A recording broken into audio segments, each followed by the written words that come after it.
Hi, Matt with eTrailer. If you have a 2023 Thor Gemini Motorhome and you want to carry those heavier duty bikes and something that's going to be a little bit easier to load and unload your bikes, because this is actually going to have an integrated ramp, then the Yakima OnRamp LX bike rack is going to be a great option for you. So let's check it out. And this is a pretty sturdy carrier. It is mainly made out of steel. And if I go to shake it, we are going to get it to move a little bit, and that's mainly because it does have a pivot point on here. So anything with a pivot point is already going to shake. And I'm putting a decent amount of pressure into this. It is moving, but we still have plenty of space in between our bike and our vehicle. Now, if you're on some really bumpy roads going a little bit faster, you might make contact. I don't think it's very likely, but I'd still keep an eye on it. Now, it's also going to have a weight capacity of 80 pounds per bike, and we're going to be able to carry 2 of them. Now, that's only going to drop if you're going off-roading. Now, if you're going off-roading, so I just watch out for carrying those really heavy bikes. But a lot of times that is going to reflect into its tilt-away, because we do have a tilt-away on this, and the way they manage to still maintain those really heavy bikes on here is it's going to use a 2-pin system. Now, I'm not a big fan of the 2-pin system. We're going to have one here that we're going to completely remove. If you're just going to wiggle it some, might have to lift up on the carrier too, it will come out. And then this other one, we're just going to squeeze and lower. So, not a biggest fan of it, but to be able to carry these heavy bikes, it's worth it. As you can see, it's a little bit tricky trying to grab it from back here, so I might even have to move a bit. Really, it's going to be easier if you have 2 people to do this. Once you finally manage it, then you can lower it down. This will be great if you need to get to anything that's on the back of your motorhome. And it's also going to be great if you want to put this on your regular driving vehicle. So if you have a hatch on your car, you need to access that, that's going to allow you to do it. And to put it back into that seated position, all we have to do is lift up on it until it clicks into place. I like to move it a few times just to make sure it fully attaches. And then we're just going to manually reach back here and plug this secondary pin back on. Now we want to take a closer look at this rack. I'm going to have to remove my bike. So where I like to start is with these straps. They're going to apply pressure to your wheels, make sure they stay in place. What's nice about this too is this is a pretty long strap. You don't want that getting in your way. We actually have this point we can tuck this into to make sure we don't roll over it when we're trying to take it off. With that one out of the way, I'll just repeat that process on the back side, pressing this tab and releasing it. And once you have both of these off, we can go to our main attachment point, which is going to be the center mass. Also easy to operate. It's just going to be this strap that kind of acts as almost like a clamp up here. You press on this tab, push it through. Just make sure you maintain control of your bike so it doesn't fall over. There we go. What I like to do is try to swing this out of my way.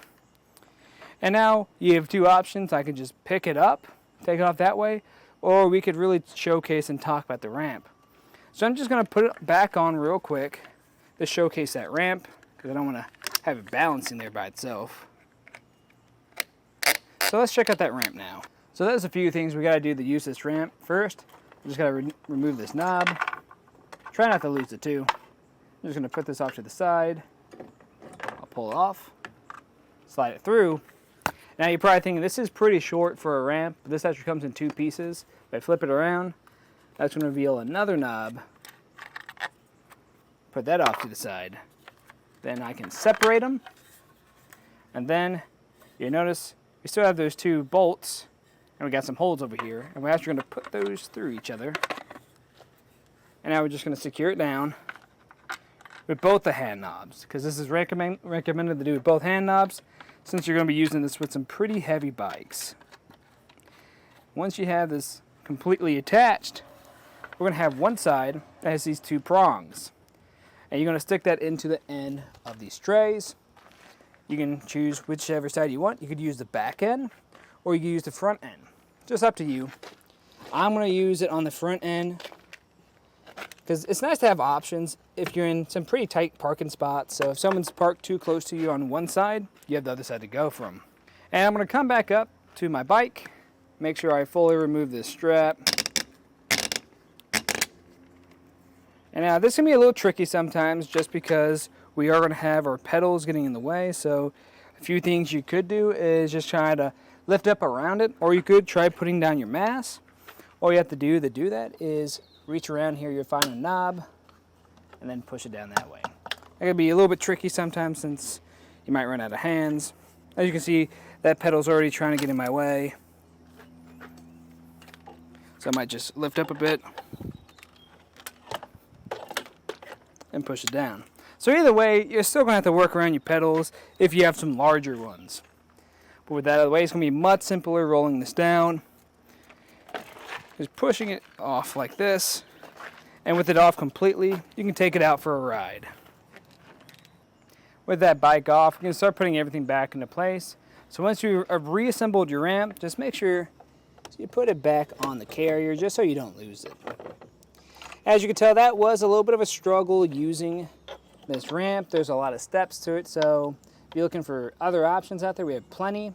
The Saris MHS bike rack doesn't come with a ramp, but you can get a ramp added onto it, and it secures just at the end of one of these trays, and it's super easy to use.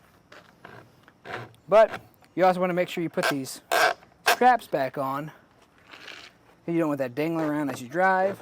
You can leave them in this position. I like to put them back into these ratcheting positions just in case they ever were to fall back out. And if you didn't put that center mass down, do it now just so you don't drive around with that up. We can also get a few measurements just to see how this is going to live back here. So the first one I'm going to get is going to be a ground clearance, which is going to be 23 inches. Really nice. So even if you do have those heavy e-bikes on here, it might drop down maybe an inch, which is still going to be plenty of ground clearance. The biggest thing is just unloading your bikes, but we have that included ramp, and really that wasn't too steep pushing my bikes off of, so in most cases you should be fine. I'd really just watch out for if you're on uneven terrain. If somewhere is kind of hilly, it might make that ramp kind of steep. The next point I want to measure from is going to be our back bumper, and this is going to be just a little bit over 30 inches. That kind of gives you an idea of how tight of spots you can get yourself into. If you're in some garages or some parking spots, you might be a little bit tight. Now, if you want to save some space, you can fold this up.